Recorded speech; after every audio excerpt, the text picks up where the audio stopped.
right, everyone, so here I am in my home kitchen. Had to rig some lighting and get the iPad set up so that I could see you guys and you could see me here. Welcome to culinary school from home. So you may find there's some distractions. We're just gonna plug along here. If my dog barks, if my husband comes in the door, if the chickens are at the window, so be it, right? So first, we're gonna get into making eclairs today. So obviously with our eclairs, we wanna think about our pate choux dough, also known as our eclair paste. You sometimes hear called choux paste. We're also gonna be making pastry cream, and we're going to be making our chocolate ganache. We're going to put that all together to make our eclairs. So what you see here, you can see some of it, but basically I plossed out all three recipes before I even get started. I'm going to be looking for this with you guys as well. Basically, when we meet on Monday, you should just be ready to roll from one ingredient into the next, one recipe into the next, and maybe just a little bit of knife work or mise en place as you go along, but basically you're going to be ready to roll from the beginning. So the first thing I'm going to start with is my pastry cream, because what we want is to make sure that before we make our eclairs, we've cooled everything. And because my refrigeration is limited, I don't have an ice machine here, cooling the pastry cream is going to take some time. So I'm going to get that going right away. Before I do that, I'm just sort of going to separate out what I need and what I don't need. So as you can see, we've got some chocolate chips, some butter, some cream and sugar. That's going to be my ganache. So I'm going to go ahead and put that aside.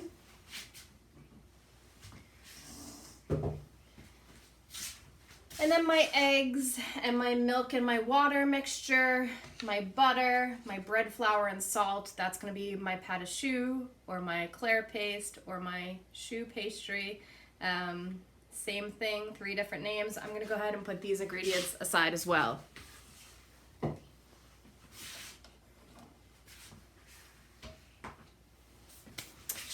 Okay, so that leaves me with the pastry cream here. I've got my heavy bottom pot, stainless steel pot. We want to make sure that we don't work with aluminum with pastry cream because it will gray the cream. I've got my milk, 1 quart of milk. I'm going to go ahead and put this on and start warming the milk just to a scald. We're going to add in about half of the sugar here. Sorry for the clinking and clanking. So I've got all of my sugar. We're going to put most of it in. The rest of it, I have my egg yolks here. I'm going to put in with my egg yolks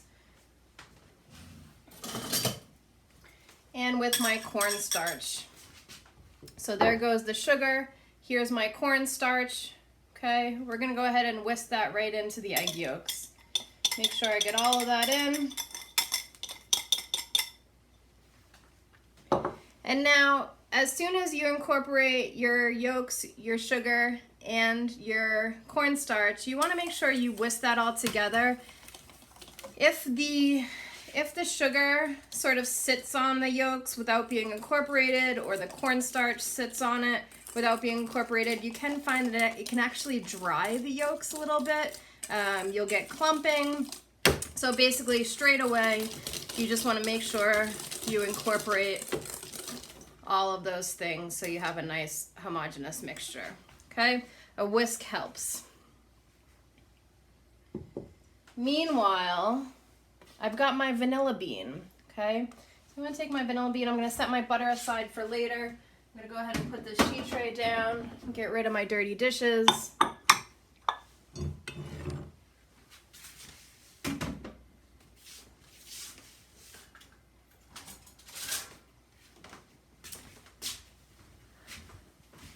Okay, and if you remember with this vanilla bean,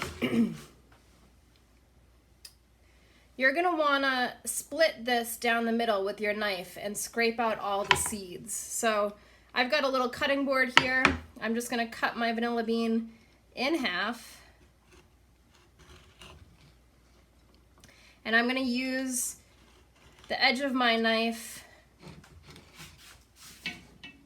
here to scrape out all the seeds that are inside of this vanilla bean to get all that nice paste right out of here. So you'll end up with something sort of looks like that, okay? And I'm gonna scrape everything out, and then I'm gonna throw all of that and the pods right into my milk mixture. Okay, I want to make sure I get every last bit of that because that's where all of our good flavor for our pastry cream comes from. That nice vanilla bean there. Okay, dishes go to the sink. You see, set up in my home kitchen, you know, obviously it's a little different. I have animals around. I'm not feeding the public. You guys may have roommates, you may have children, but I still like to make it as efficient for myself as I can. So I often have a container of soapy water or a little bit of sanitizing solution so that, you know, I'm ready to keep my workstation clean, give things a wipe as I need to. If there's any little spills, I can go ahead and take care of that. So I give everything a wipe down. I have that ready to go. Okay, so scalding my cream here. Have it on a pretty high heat. You just want to bring it up to a point where it's just about to come to a simmer. It doesn't have to boil. You don't want it to be, you know, so hot that you're scorching the bottom of the pan or you're scorching the milk solids on the bottom of the pan. We're just bringing that temp up. We're sort of infusing that vanilla flavor with the vanilla bean into this milk. And as soon as this is hot enough, I'm going to begin tempering it into my egg yolk, sugar, cornstarch mixture. Of course, when we think of tempering, we're sort of gradually bringing the temperatures of two things together at the same time. So where our eggs could scramble, if we just were to dump them right into a hot pot of milk, we want to make sure that we don't get scrambled eggs when we're making our pastry cream. So we're going to slowly bring the temperature of those eggs up so it nearly matches the temperature of our milk here. Okay, so just as my milk is starting to become a little foamy on the top and around the sides, on the surface, I'm starting to see a little bit of a bubble on here. I consider that scalded, hot enough. You can see the steam rising off of it, but it hasn't come to a boil yet. Okay, so I'm gonna put my spatula aside for now. I still have the vanilla bean in here. I'm gonna leave this vanilla bean in here through the whole process because I wanna extract as much good flavor out of that bean, out of that pot as I can. So I have a flat bottom bowl here, which means that the bowl will move around a little bit, but it's not gonna move too much on me. If you find that you struggle to sort of whisk with one hand, you can do the trick that we learned where you would take a towel and make a nest under the bowl. Your bowl can sit right into it and it can help you stabilize that bowl as you're whisking, okay? So, apologies, I'm a lefty. I'll try to do this opposite, but we just want to splash a little bit of milk into our egg mixture, a little bit at a time. That's what tempering is. We're gradually introducing that hot temperature until I feel pretty confident that those eggs are about the same temperature and we can then incorporate the whole thing together. So we'll take this egg mixture, cornstarch, sugar, pretty warm on the bottom there. We're gonna put that right back into our pan, okay? If you find you get like a little bit of like congealed egg on the sides of the bowl, don't scrape that out. You can just put that aside. We're done with that bowl now, and we are going to go right back to the flame. Medium heat at this point, and we want to make sure that we are whisking almost constantly. So we've worked with cornstarch before. We know that where we worked with cornstarch in the past, we make a slurry, right? We typically combine it with a cold water or a cold juice or something like that before we incorporate it into our hot liquid. We've essentially done the same thing by incorporating the cornstarch with the egg yolks and then bringing it up to a boil. So in order to get our yolks to set, to cook to a temperature where they're safe to eat, and also our cornstarch to gel, we have to bring this up to a simmer. So we want to make sure that as it's coming up to a simmer, I'm whisking away, right? You'll see the bottom of the pan, or where the milk and egg mixture sort of touches the pan, it'll start to set first. It'll almost look a little broken until the whole thing starts to come up to a temperature where it's just about simmering and the whole mixture starts to set. I'm going to try to bring the iPad a little closer so you can get a better glimpse at what I'm working with.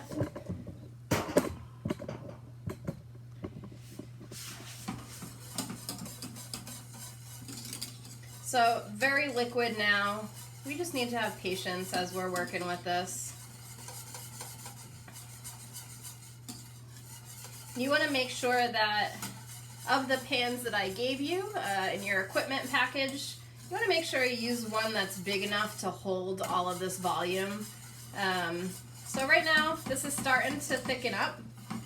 You see, it's starting to look a little bit more pudding-like. So because my heat is a little hard to control, I just take it off for a second while I make sure that I've whisked it all together. And I put it back on. I would like to see it at least bubble once. And as it becomes more and more thick, you can see we almost have a pudding-like consistency at this point. I'm getting a little bit of bubble. But I do want to make sure that nothing is scorching on the bottom of this pan. So at this point, I consider this to be pretty good. So you can see I've got the vanilla bean hanging from my whisk here, but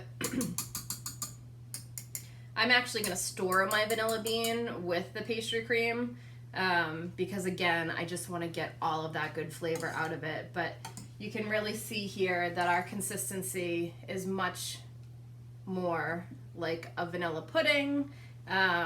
It's definitely thickened up. The cornstarch has done its work. But at the same time, it's still nice and smooth, okay? So it's not clumpy. It doesn't look like scrambled eggs. We've got a nice smooth cream here.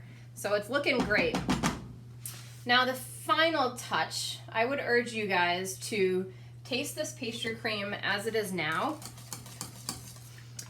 And I can imagine that you would think it tastes nice. Has that good vanilla flavor. Creamy, not too eggy. It's gonna be great in an eclair. But one thing that we still have is our butter. Butter is considered optional. Not everyone will put butter into their pastry cream, but it really brings it to the next level, I think. So now we whisk in. Once you add your butter, you whisk nonstop until that butter is melted and incorporated all through that cream. And it's really gonna bring an added richness to your pastry cream. It's gonna look it's gonna taste much nicer. It's gonna be a little bit shinier, even a little bit more smooth. But really it's that flavor from the butter that we get from that really brings it up to the next level. So we'll do another quick taste as we taste everything. And that is perfect. So what I'm gonna do, take a bowl,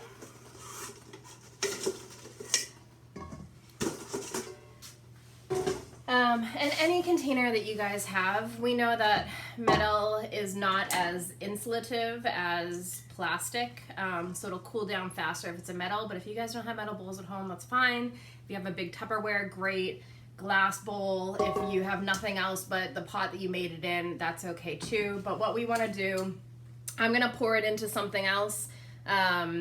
Even you could pour it onto a lined sheet tray, lined with plastic wrap, But that sheet tray is really gonna open up a lot of surface area and get this pastry cream cooled down faster. So that could be an option for you as well. For now, I'm gonna go ahead and switch back to my spatula here. Let's see if I can pour most of this out, but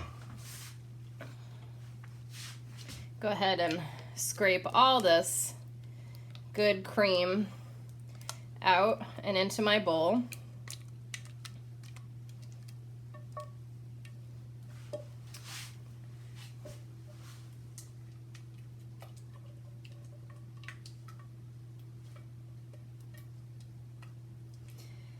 Some recipes will call for the pastry cream to be passed through a sieve or a tammy or a fine mesh strainer. If you find that you really have a lot of lumps, I would recommend doing that.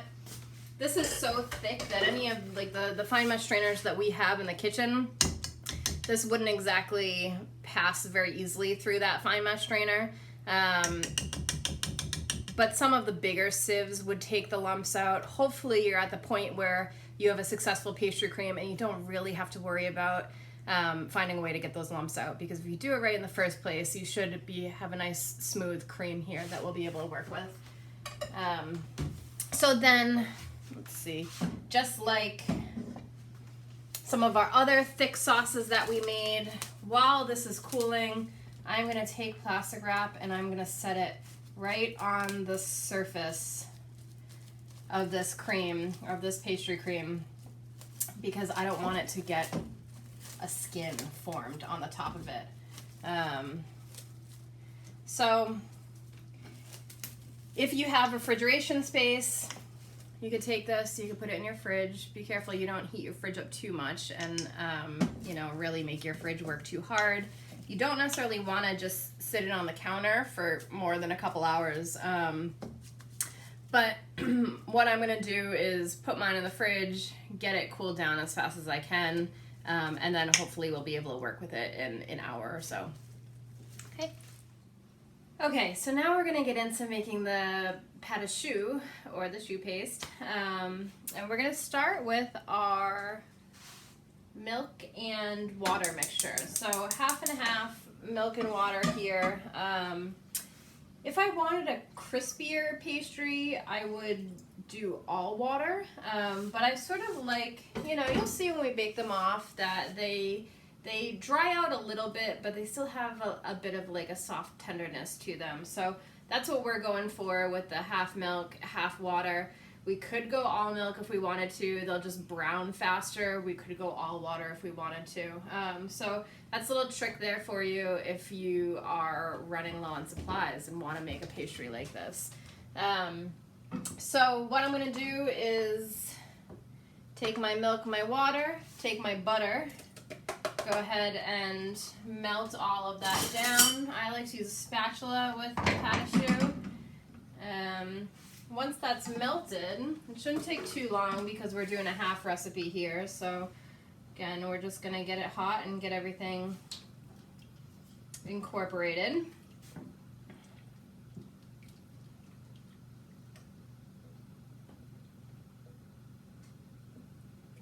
And it is a warm day here, so my butter was already half softened to begin with, which is nice. Gave me a little head start. So I've got my flour and my salt here ready as soon as this is warmed and melted through. I've also cracked some eggs that I have here. I started with, I believe your recipe calls for 5.5 eggs. I can't remember what it was exactly in grams. But I've started with just 4 eggs here because you'll see we're gonna add as we go until we get it to the right consistency. So we're sort of going to keep an eye on it as we're blending in those eggs. So don't get too far ahead of yourselves and crack a ton of eggs right off the bat. I would hold off a couple just to make sure that our pate choux doesn't become too drippy or too runny. Okay, so now I've got my milk, my butter, it's melted here. I'm just going to take all of my flour with a little bit of salt that's in here and dump it right in. I know it's a little counterintuitive because typically we would not add flour right into a hot liquid, but you'll see because this is so thick, it quickly becomes a dough. Okay. So thick here. What I'm gonna do is I'm cooking this now, and I basically just wanna keep working it and kind of toasting the flours a little bit. I'm getting the starches in the flour to gel, to swell, to absorb this liquid, to toast up a little bit. We're basically giving it a jump start on the baking process here. And this is what helps us get a really nice, light, airy final product. So you'll see when it sort of starts to come away from the sides, it forms a nice smooth ball as we're mixing it. That's when I say good. Okay, so here we are. I'm going to shut my flame off. You can see that it comes together and it looks sort of like a homogeneous mass. So a couple things I could do at this point. You can mix your eggs in by hand, and with an amount of dough this small, it'd be easy enough to do so. I'm going to use a KitchenAid today because typically you have a bigger portion, you have more volume, you're going to want to use the machine to just help you incorporate the eggs, incorporate the air, and you don't have to work so hard. So I'm going to set aside my sheet tray here that I have ready to go. I'm going to pull my KitchenAid into the scene.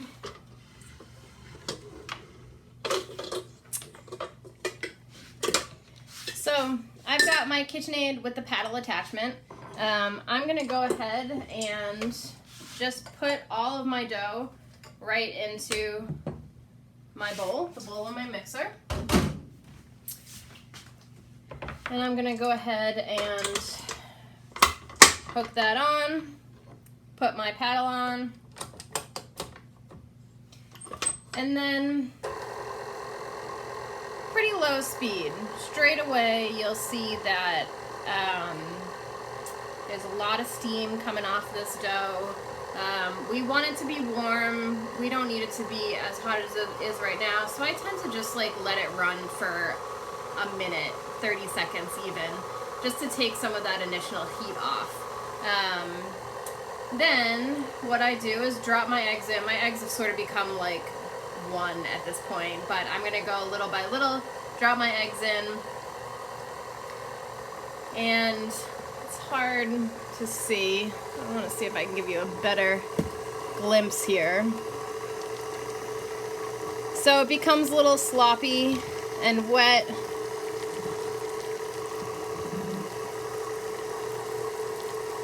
I'm going to kick the speed up of the mixer. Once one egg has been incorporated, I'm going to add another. Let that one come together.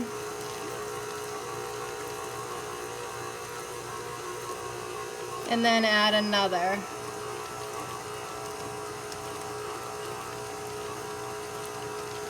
Whoops. Let that come together. Add another. That's just about the end of my eggs.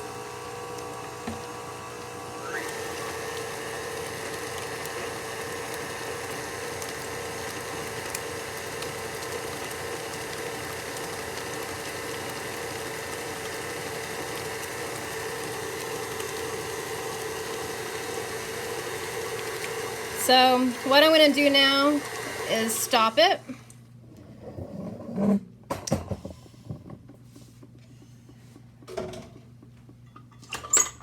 Scrape down the sides of the bowl because you'll see that some of that flour mixture is sort of stuck there on the sides.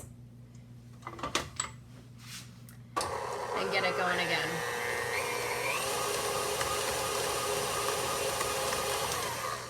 Okay. What I'm looking for here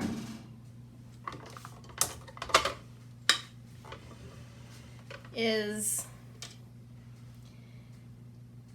this sort of gloppy but smooth mixture. It holds onto a spatula. It's not dripping off the spatula.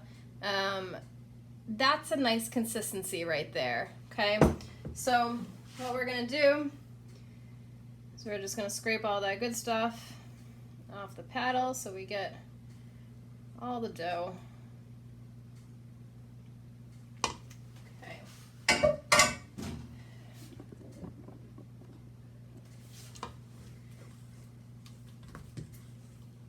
Just give it a couple turns, make sure I got everything on the bottom.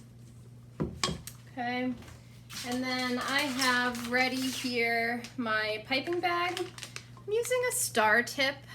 With Eclairs, I actually prefer a flat tip, but I just don't have one here. So this one is relatively wide. It is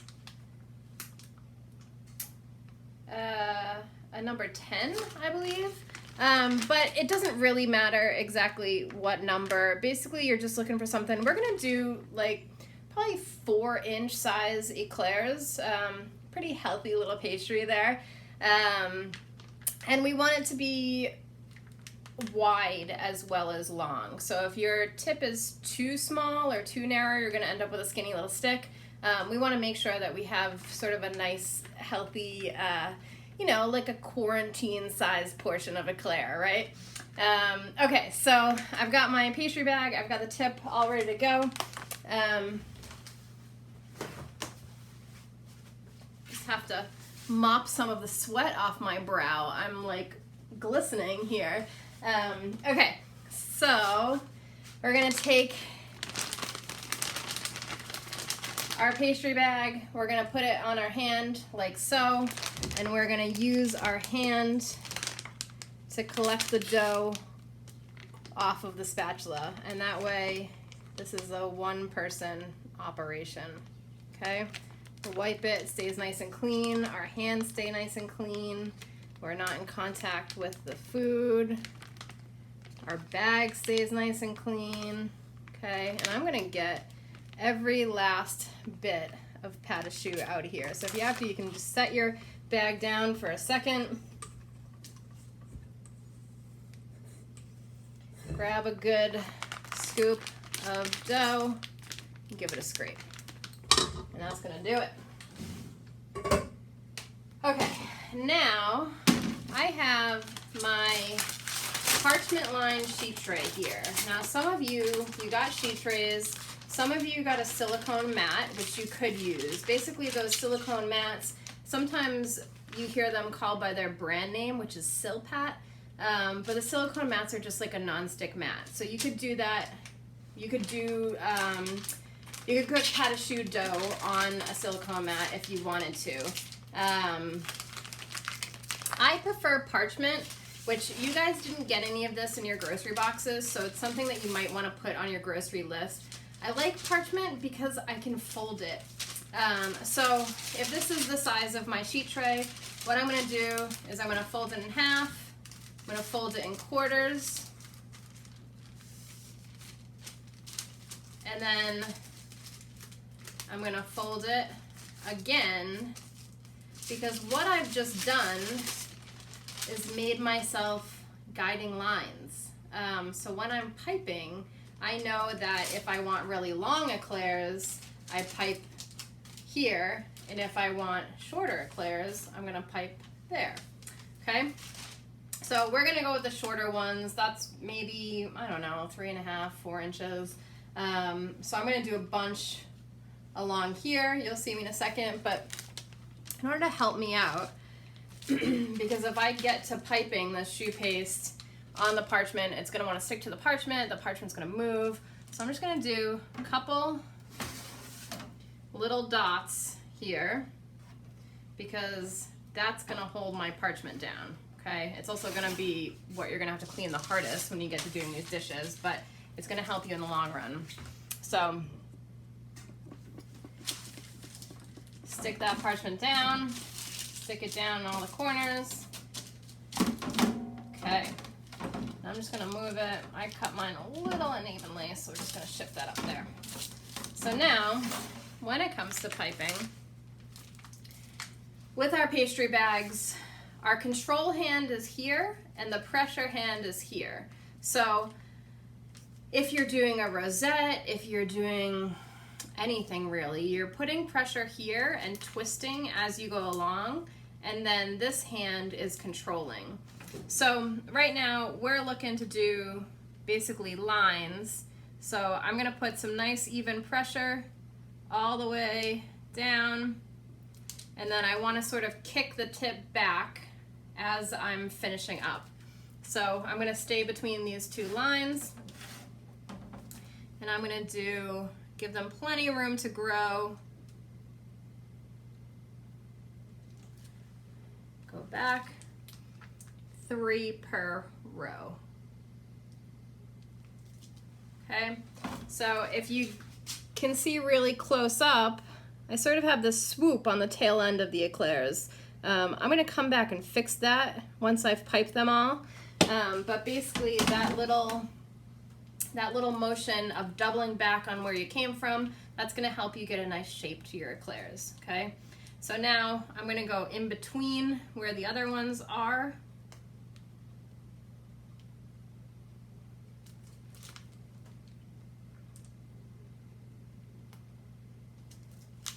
And see, I'm twisting and pressing as I go along.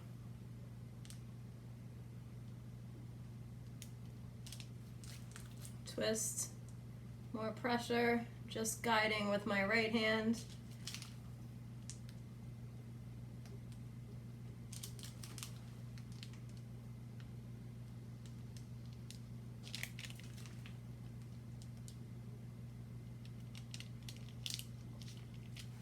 Okay. So this will probably make 2 sheet trays worth. So I only have room, this is, even though it's gas and it's stainless steel and it sort of looks nice, this is actually a very tiny little range. So I can't even fit 1 half-size sheet tray. I have to like shimmy a rack underneath it so it can fit just so, and it's like a little crooked, and I definitely don't have room for 2 sheet trays. So what I can do is I'll bake these ones off, I'll hold this, and as soon as these ones come out of the oven, I'll be ready to do another batch. So this will hold for a little while. I've even made pate choux the night before and baked it off the next day. It's not ideal. It won't be as light, it won't be as crisp or as nicely, it won't bake quite as nicely, but it can be done in a pinch. So say you just can't stand the heat right now, you gotta turn your oven off, you gotta cool down a little bit. You could take this, set it aside, bake it off later on this evening. But in an ideal world, you'd like to bake it off, you know, in relatively good time. Okay, so your recipe says to start your oven at 400 and then kick it down to 350. I know my oven, I got a lot of heat coming from the bottom, so I'm actually just gonna start it at 350 and cook it at 350 the whole way through. If you guys know your ovens, you know your oven typically doesn't get that hot, you might wanna go with the 400. If you know that your oven tends to run too hot, you might wanna go with 350. So because we're in our houses, we're just like playing a little bit with that temperature. And I would do the same thing in any kitchen, because all the equipment has personality. So as you get to know your equipment and what you're working with, you can sort of tweak these recipes. Okay, so this is going in the oven. Even though it doesn't really fit. Turn the light on. And I'm gonna set my timer for 20 minutes to start. When this goes off, in 20 minutes, I'm gonna peek at it and check and see how they look. What we're looking at as far as determining doneness, we want a nice golden brown. We wanna make sure they're nice and brown on the bottom as well without being burnt.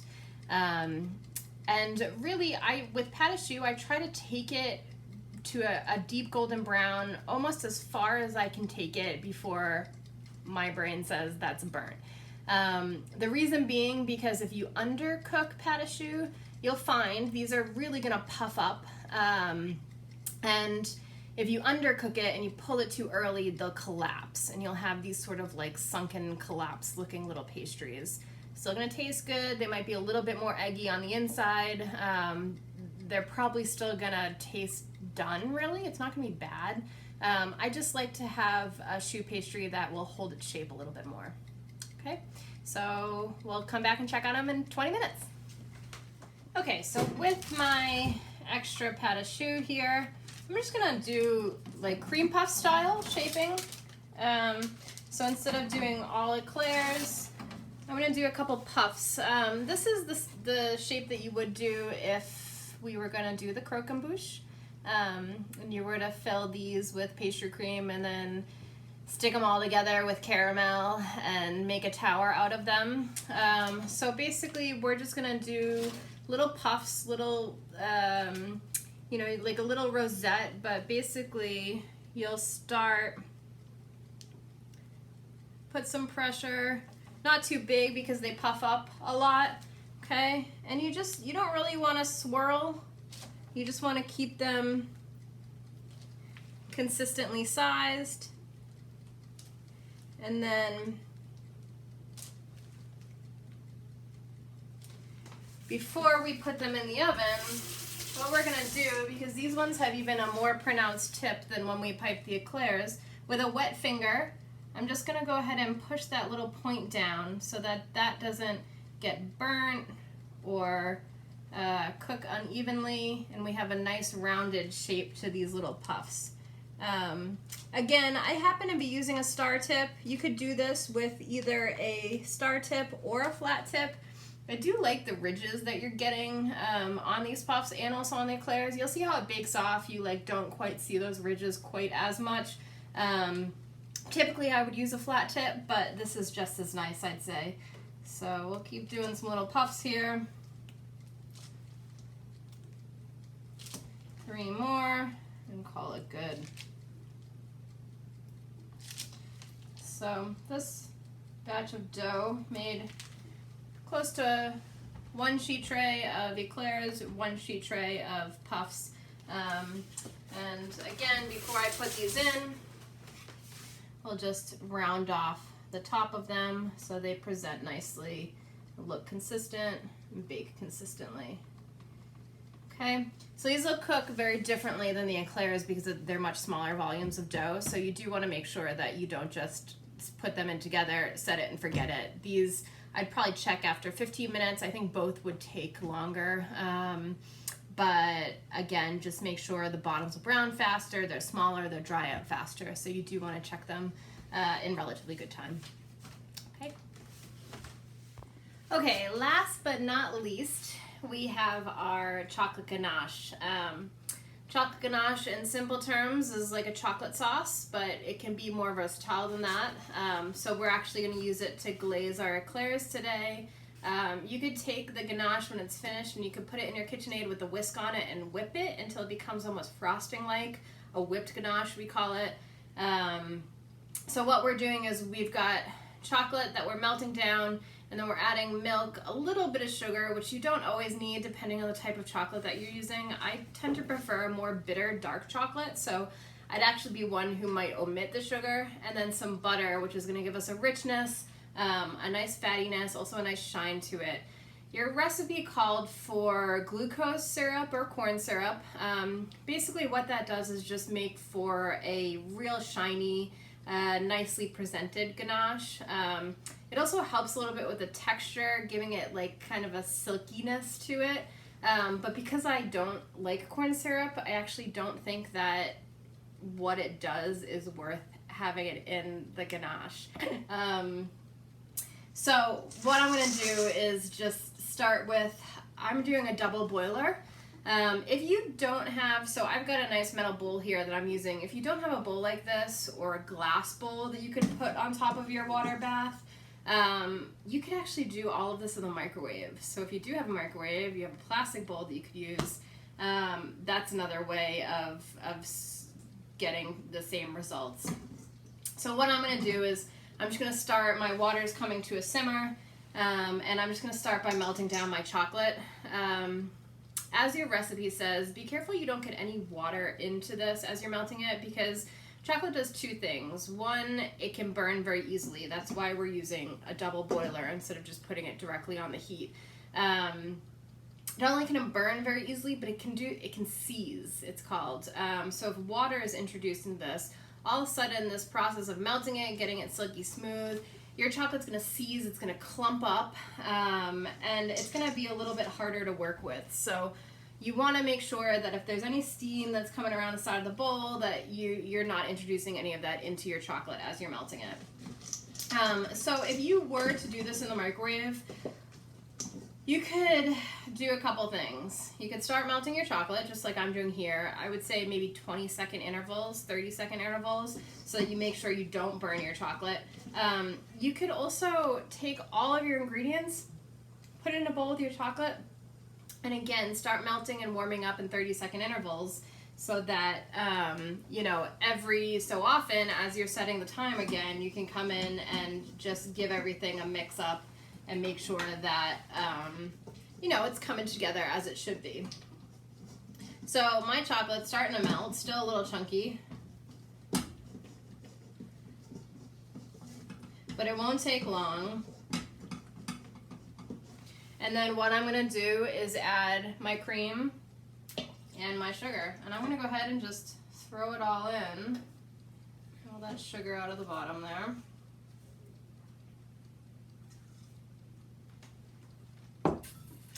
And same goes with the butter.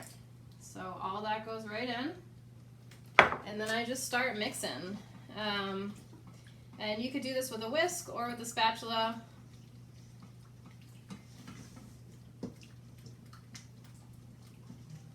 You just want to make sure that you're working it pretty consistently to get it all to come together so it's not too chunky.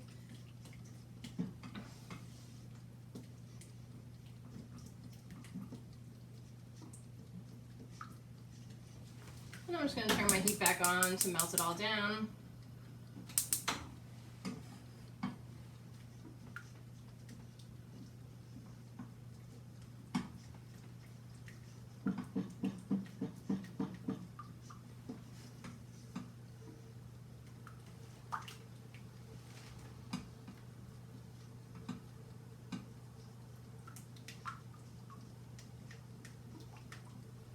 And you'll see that it looks real runny right now because it's melted, basically, right? So as it starts to cool down a little bit, it'll start to set up a little bit as well. I'm just going to grab my whisk, which unfortunately is still in the sink from Pastry Cream.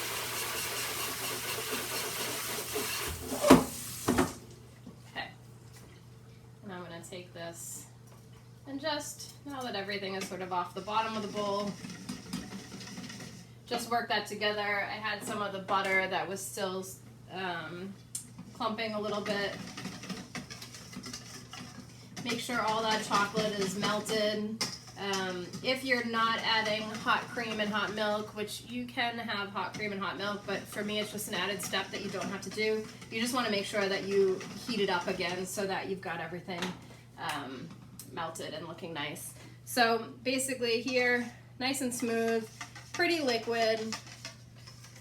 We're going to keep stirring this as it cools and hold it at a place where we'll keep it at room temperature while we wait for our pate choux to bake, while we wait for our pastry cream to cool down, and we'll revisit this once it cools down a little bit and starts to thicken up a bit. Okay. All right, everyone, so my 20-minute timer just went off. We're gonna take a quick in the oven, getting brown, puffed up quite a bit, but still not quite there. So I'm gonna let it go a little bit longer. Set the timer for another 10 minutes. Okay, crew, so now we have all of our components for our eclairs. We have our baked off pate choux in the eclair form and also in the cream puff form, which sometimes we hear called profiterole. And you can see I sort of take these to a nice deep golden brown. They're cool now, they're holding their shape. They are a little crisp and then airy with big holes in the middle there, which is very classic of the pate choux or eclair paste. So we're gonna look at making eclairs now. I like to sort of start by poking a hole into the pastry to sort of give room for the cream. So if you have a skewer or a chopstick or a thermometer, just something where you can give it a head start. If you don't have anything, you can use just the tip of your piping bag. That'll be fine too. But I'm gonna go right into the end here and just poke all the way in and through. Same thing. Some will go in the bottom, put a couple holes in the bottom to be filled.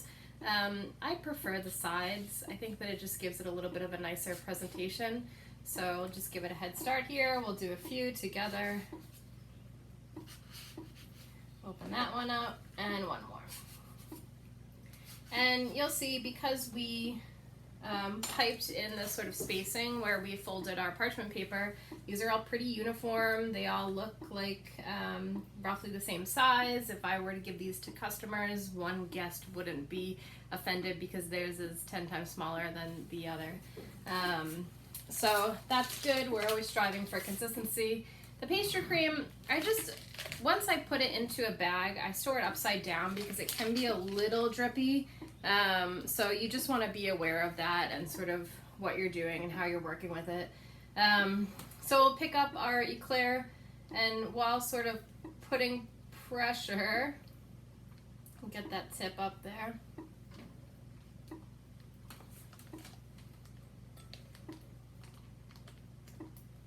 Okay, we'll go ahead and try to get the filling in the eclair. And you might have to just sort of give it a little wipe there. So I like to have an extra container. And where we're not working with a piping tip, it can be a little difficult. So we'll get that filling in as much as we can. And then with this one, let's just work this hole open a little bit more so that we've got some room for that filling. And also the pastry tip, which is a little bit wider than I'd like it to be. Again, I'm working with that star tip. If we were at school, we would have a tip that is nice and pointed on the top, so we can really work with this. All right, so that one, I'm gonna get all that right in there, seal that up, and then same thing on this side.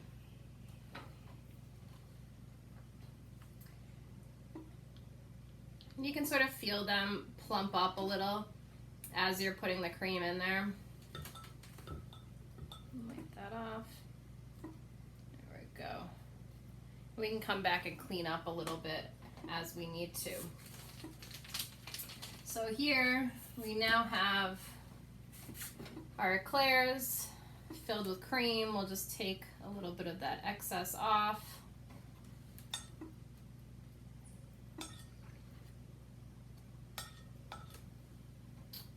And then what I want to do is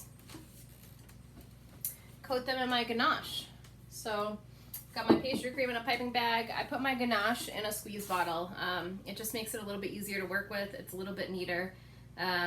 So here, again, my indoor thermometer is reading 95 degrees, so it's quite warm where I am, probably partially because I've had the oven going. So this chocolate ganache is a little bit runnier than I'd like it to be. I think it won't actually get as thick as I want it unless I were to leave it in the fridge probably overnight. But we're gonna work with it as it is. It has set up quite a bit. And we're just gonna do a drizzle here, a nice rustic style eclair. Move this one over. And what I'm gonna do is I'm gonna do probably 2 coatings of chocolate so I can get it nice and thick. But basically what you can see is I have my eclairs sitting on a rack, so the chocolate can sort of fall off of it. And once this sets, once they cool fully, I'll put this in the fridge, then I'll be able to move them and they won't be super messy. I've kind of used the ganache to seal up the ends where the pastry cream was in, so I put it over the sides. and over the ends, and then sort of dribbled it a little bit down the sides. So that's our eclairs. If we want to do the same thing to make a cream puff, basically the same, right into the bottom of this puff here, fill it up with cream, and we're good to go.